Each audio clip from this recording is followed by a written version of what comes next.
Today, what we thought we would do is there has been a significant new program announced since our last business call. So we were going to take a moment and have Nevin provide an overview, Nevin Bukonjic from our economic development team, provide an overview of that program, as well an update on the Sue Together website that we launched, and make sure everybody's aware of that and signs up their business, as we're going to continue to promote that website to try and drive business to our local businesses.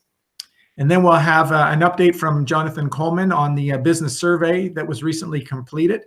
And we'll have updates from other partners that are on the line here, and then take some time to answer your questions.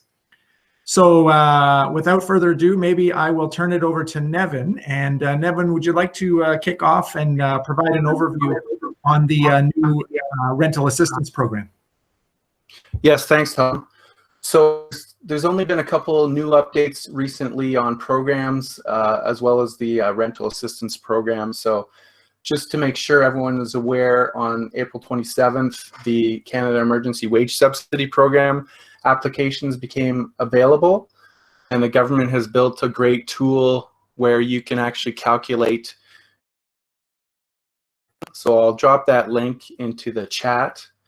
Also, last week, the government for students, because students were facing great unemployment. They had many of their summer jobs canceled, etc. They $50 August qualify for the CERB program. So that's something to look out. Canada Emergency Commercial Rent Assistance Program. And this program is a partnership between the federal government and the provinces, and it provides rental lowered to 70.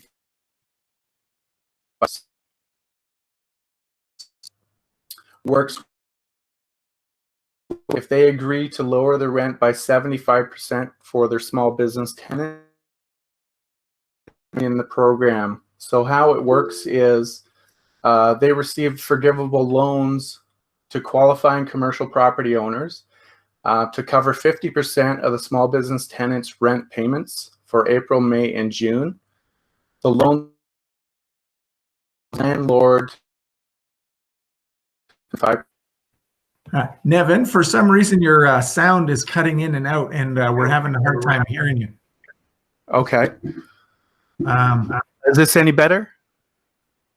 Yeah, maybe start, if you could just take it from the top there, and we'll see how it goes. Sure. Oh, you know what? It's the connection, Nevin. For some reason, you're cutting in and out there. Can you hear me better now?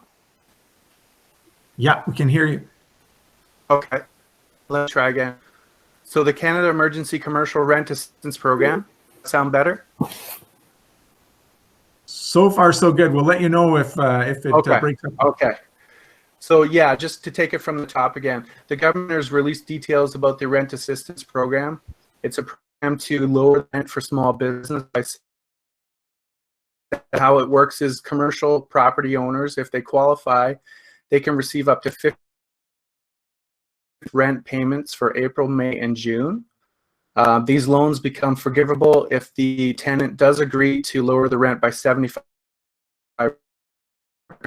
not to evict the tenant while the agreement is in place. So essentially, the small business tenant would cover the remaining 25% of the rent. Now, this is for qualifying must be paying less than $50,000 in rent per month and have temporarily ceased operations or have experienced at least a 70% drop in revenues due to COVID-19. The program will also support nonprofit and charitable organizations. This program is administered by the Canada Mortgage and Housing Corporation.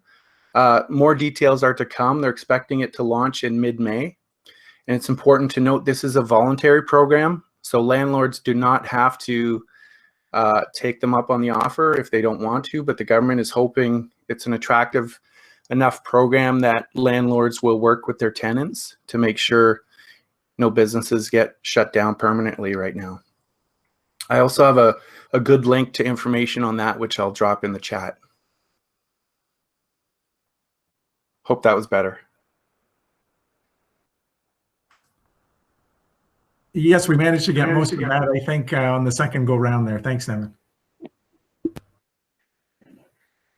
The second item we wanted to update everyone on was the business website. And so we've launched a website called suetogether.ca, and local businesses can sign up for that website and talk about their hours of business, talk about how customers can support them at this time, and also any special promotions or any special initiatives they have going on there.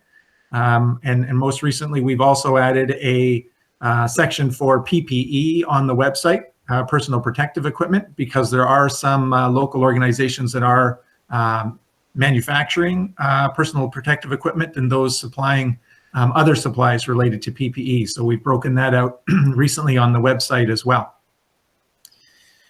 I believe we're over 130 businesses have registered now, and we definitely want to promote that. So please, if you haven't signed up for your business, make sure you do that. It's all types of businesses in the community, and definitely spread the word, as we want to make sure that the information is getting out there. It's another channel to communicate with residents, and we'll be continuing to promote that site over the coming month to drive traffic to that website going forward. Next up, we recently completed worked with Algoma Workforce Investment Corporation to complete a survey of the businesses amongst other partners in the community. And we have Jonathan Coleman on the line, and we thought we'd just take this opportunity for Jonathan to provide a quick overview of the results of the first survey. Thanks, Tom. Can you hear me okay? Yes, we can. Thanks.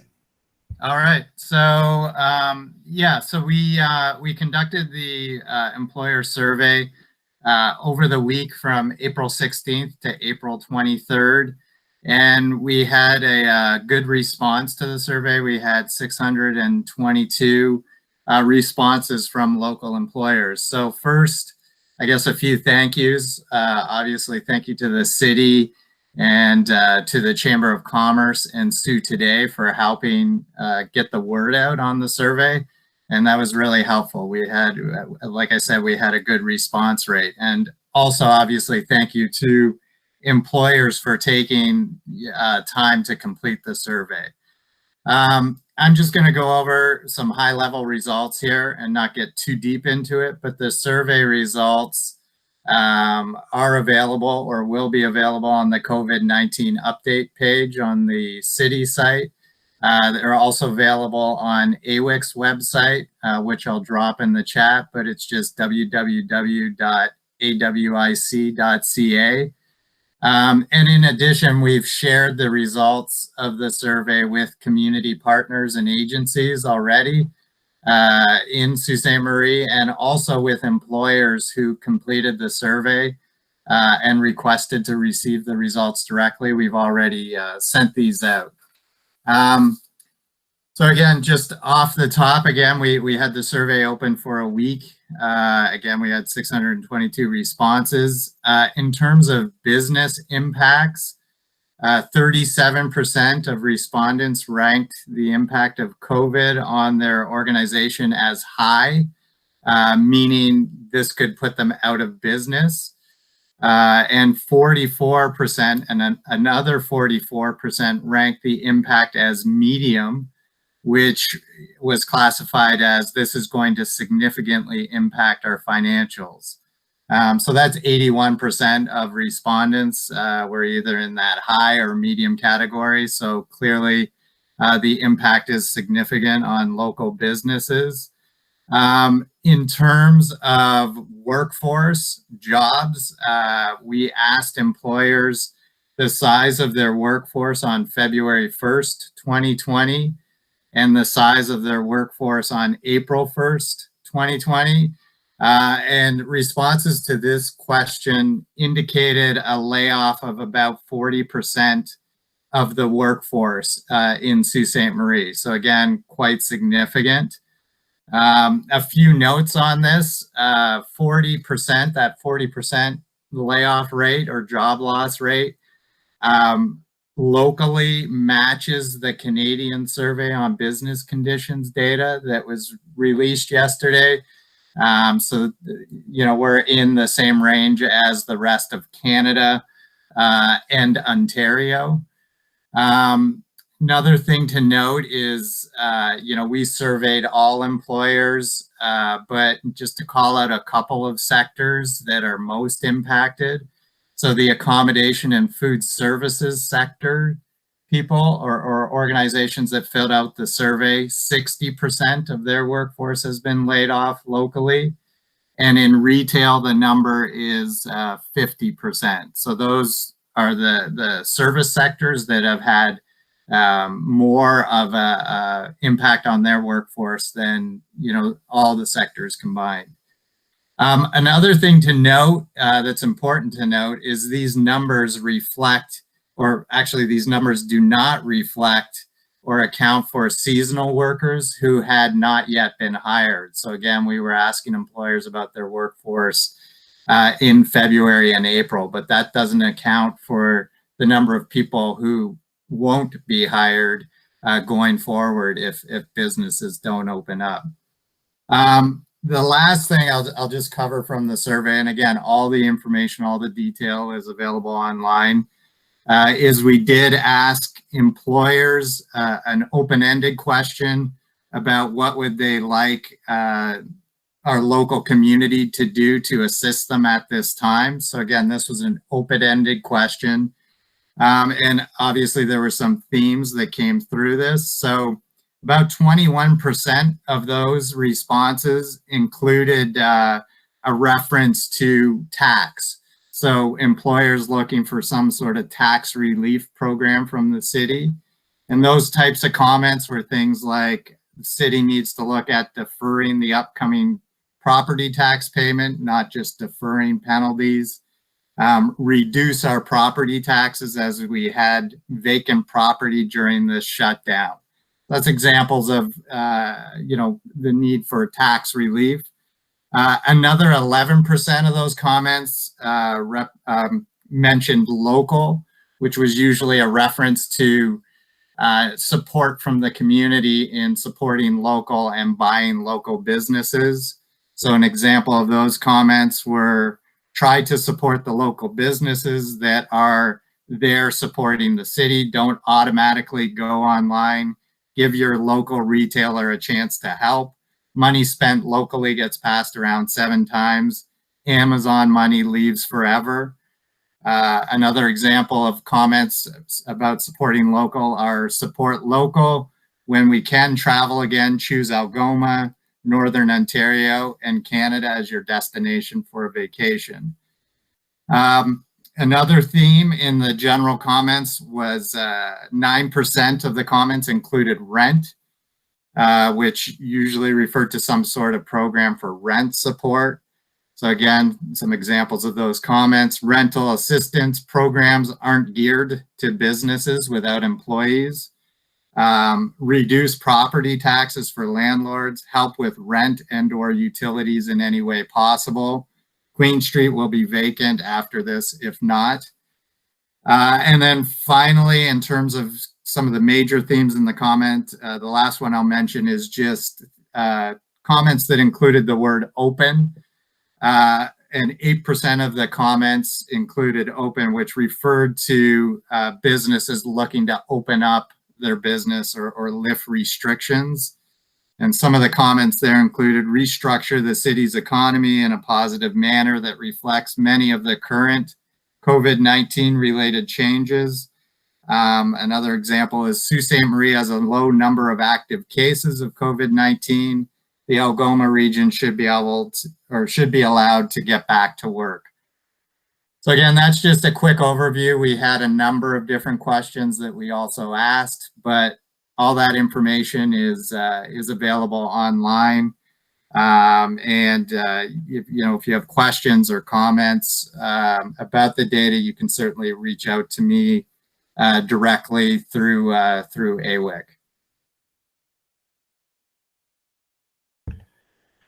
Great, thank you, Jonathan. That's greatly appreciated.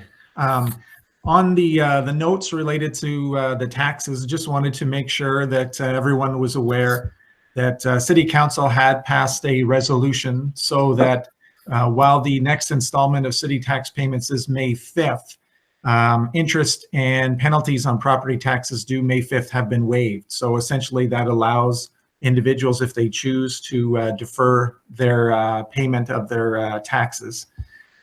Also, at the last council meeting, there was a motion approved that suspended the collection of the municipal sewer surcharge for the months of April and May.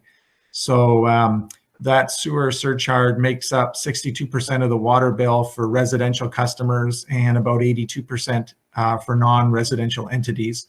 So that sewer surcharge has been suspended for those 2 months, as I mentioned. So I just wanted to make sure everyone was aware of those two items.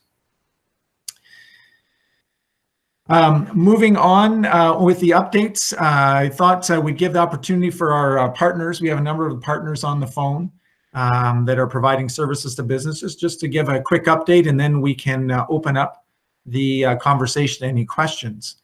I see Rory is here on the line. Rory, did you have an update from the Chamber of Commerce perspective? Hello? Oh, you're still on mute. I'm trying to, I do hear, could you hear me? There we go. There we go. I think you got it now. Yes, we can hear you now, Rory.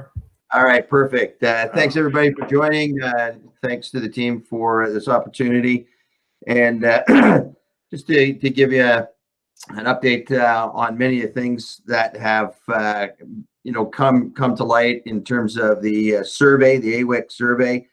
Many of those items, as a Chamber of Commerce, we continue to have those conversations with all levels of government to ensure that they are addressing the needs of the business community.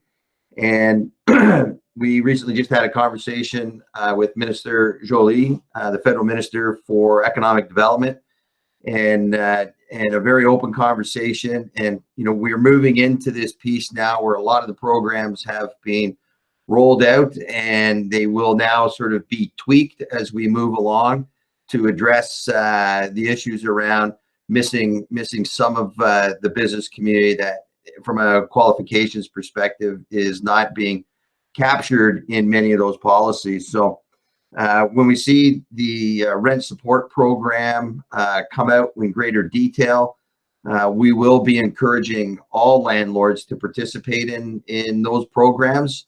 And we had that conversation with Minister Joly, and her office will also, be communicating to the business community that it only is to benefit of the landlords to ensure that their tenants survive the challenges that are being faced by them through the next couple of months.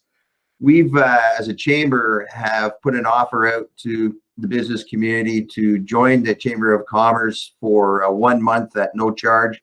So a complimentary membership, just to experience what we can do for you as a business and the business community, so that we encourage a lot of people to take advantage of that. We have a portal that allows you to put on any special features that you have at this point in time, whether it's curbside pickup or delivery.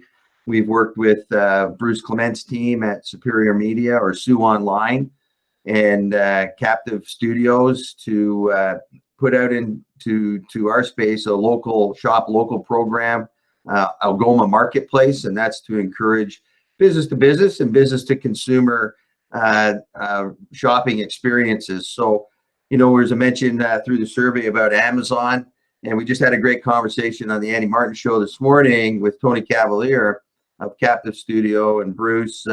When you buy something on Amazon, those monies do leave the community, but you also, if that product is available in your local community, you can have it the same day, and curbside or delivered, it can be right there, right for you. And a lot of our businesses are transitioning into that online business model. So I would encourage people to take a look at that Algoma Marketplace. You can get there through hashtag in this together SSM, and take a look at that and support local businesses. For every dollar spent in a community, it will actually have a $7 to $11 economic impact, and it'll allow our businesses to continue to sponsor sports teams, to sponsor organizations like Arch or the Food Bank. And also, I just want to bring just a highlight to a lot of the business communities and what they're doing to support many of the people in our community in need. You see some very creative things happening, and how, you know, the community has really rallied together. I mean, it's been amazing to see what is being done to make sure that as a community we come out of this thing whole. And I just want to comment here to wrap things up that that we're really trying to push both the provincial and federal government to really take a more regional approach to getting our economy back up and running. So, you know, we have 13 cases of COVID in our community, 9 resolved. So the reality is we only have 4 active cases in Sault Ste. Marie. And I think that's a great argument for us to have a very disciplined approach to getting our economy open in advance of other communities. So just to iterate that, your Chamber of Commerce is working very hard for Sault Ste. Marie and to get our economy back on track. So as you continue to support your chamber, you continue to support those messages and support your business community. So look us up, ssmcoc.com. Take a look at our complimentary 1-month membership and see how you can get involved with your business community. Thanks very much, folks. That's all from me. Great. Thanks, Rory. Appreciate that. For those people who are dialed in by phone, there was a question that came through the chat, which was for the rental assistance program. Does anyone know yet if eligibility is only for mortgaged commercial property owners, or is it also for mortgage-free building owners? And Nevin provided an answer there that the CECRA was originally for mortgage property only. However, this issue has come up, and they are working out the details for properties with no mortgage. Their statement to date is that for those property owners who do not have a mortgage, an alternative mechanism will be implemented, and further information will be outlined in the near future. So just wanted to make sure people were aware of that. Tom, if I could comment on that. Sure thing. Yeah, we actually were on the phone with Minister Jolie on Monday, and her office has confirmed and guaranteed that that program will be available to unmortgaged properties. So that is coming. And, you know, you have to understand there's a balance here between what the federal government can do in terms of a provincial jurisdiction. And that's why the mechanism right now from the federal level is coming through CMHC. So that is coming, and those details will be out. But we have guarantees from her office that it will be a program available to mortgaged and unmortgaged property. Thank you. Great. Thanks, Rory. So at this time, if there's any updates that any of the other business support organizations would like to provide, certainly welcome you to provide your updates. Maybe just message me or chat feature if you're on the chat that you'd like to say something, or if you're online, feel free to unmute. It's *6 to unmute if you are on the call-in line. But also we'd like to open it up for any questions if people have any questions at this time. Hey, Tom, it's Dan Hollingsworth here. I just got a couple updates to build off the comments on the website. Perfect. Please go ahead, Dan. Yeah, okay, great. I just wanted to highlight with respect, I put a comment in the comments section with respect to our goal of connecting the local businesses with consumers, but also the goal is to connect some of the businesses to businesses. People might note going to the SiouxTogether.ca website that we've added some additional categories and split some of those out. So the PPP, protective equipment category, has been added. Auto services, fitness and health, and accommodation were split out. We've also had many inquiries over the last few days looking for PPE, masks, shields, gloves, sanitizer. So if you do, or you are a business that can either produce or supply those products, we encourage you to complete the form and register on the website. We've also started to receive many inquiries on reopening and strategies for reopening. So we've added a box to the website that basically has a section that we will be populating information on as it's made available on reopening strategies, as well as our team between ourselves and the Innovation Center are starting to build out a best practices reference guide, and it's only going to be that, a reference guide, certainly not a requirement, but information for businesses and a variety of businesses on some guidelines and some ideas on some best practices. We've also, due to a few inquiries on the SUTogether.ca website, we've had some requests from regional businesses that would like to be on that as well. And we had to kind of tweak some of the website programming to enable that to happen. So you know, the immediate area businesses can register on the website as well. So if you are a business, have a product and service that you can safely provide during the COVID-19 pandemic, we encourage you to register. Also, just real quickly, I want to highlight that we continue to offer services to support business. At the beginning of the call, I did pop up the number for the hotline as well as the business info line.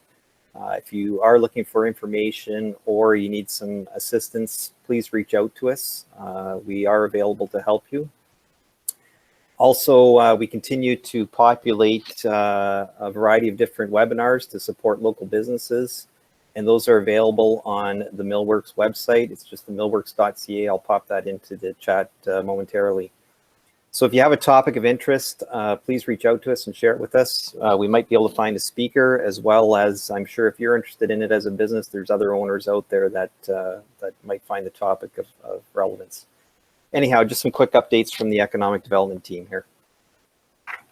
Great, thanks, Dan. Much appreciated. Also, Peter Bruin indicated he can provide an update from the Innovation Center.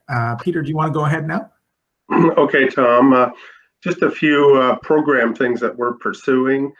Our SNAP program is an agricultural program that places money for agricultural innovations to get product from farm to market, so it can be anywhere in that value chain. We just signed off on 60 projects with different companies and farms across the region for about $500,000.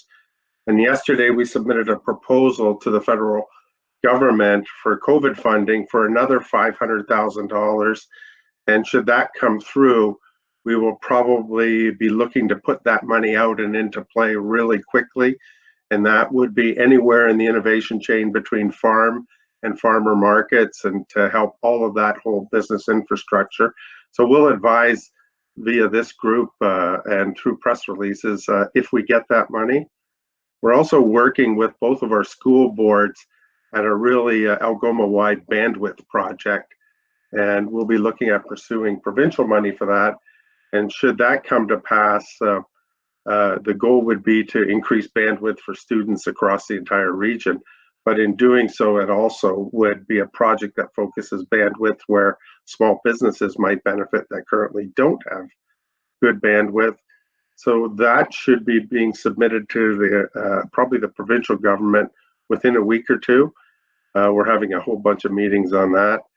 We're doing some backroom software development for a few small businesses in the community to help get them to be more online, very similar to larger scale businesses. And if that, when those projects are done, we're hoping that we have a toolkit that would allow more small businesses to get online with a stronger presence. And it should be reasonably affordable once we get some of the basics done. So we're hoping that that comes to pass in the next month or two. But again, we'll message out through this group and through press releases or social media when we get that set up.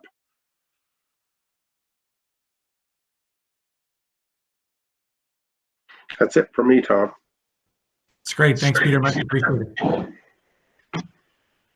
Were there any questions anybody on the line or online has for the organizations on the call at this time?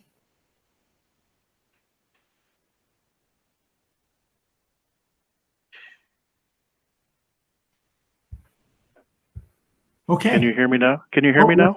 We can hear you. Go ahead. This is Steve from AES Holdings.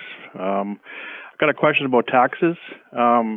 What happens when you're not on the sewer and water? You're in well water, because I have 2 houses and my business is all on that, so it doesn't even affect me. It doesn't help me at all. So, yeah, was that talked about, or was that? Is there any concern about that, or that? Yeah, Steve, it wasn't raised as part of the discussion with council. It was that sewer surcharge fee was the one that was waived on the bills. But I can take that away, and we can follow up with you. Okay, yeah, because my business is on Old Gully Bay Road, which is all well water where I am, anyways, just past Fifth Line. So, and my house is on Moss Road, so, which is well water again. So doesn't help me at all. So, and I pay pretty respectable taxes. Sure. Yeah. Okay. Well, we'll follow up. We've got your name and your business, so we can follow up with you on that one. Okay. PUC, are they doing something too, or are they? Is there anything coming out with that? Because I heard that they were supposed to be looking at it, and their bills were supposed to be maybe dropped a little bit for people, because there's more people at home now, which everybody's PUC bill's a lot higher than it was before because nobody's working right now. So. Yeah, and Jim McLean from the PUC, he's been on some of our previous calls. He wasn't able to join in today. Just to make sure you're aware, they did lower or basically got rid of the time of use billing from the PUC. So now everyone is being billed at the lowest rate throughout the day. So that has taken place now. Okay, that's great. Thank you. Sure thing. Any other questions anybody has on the line?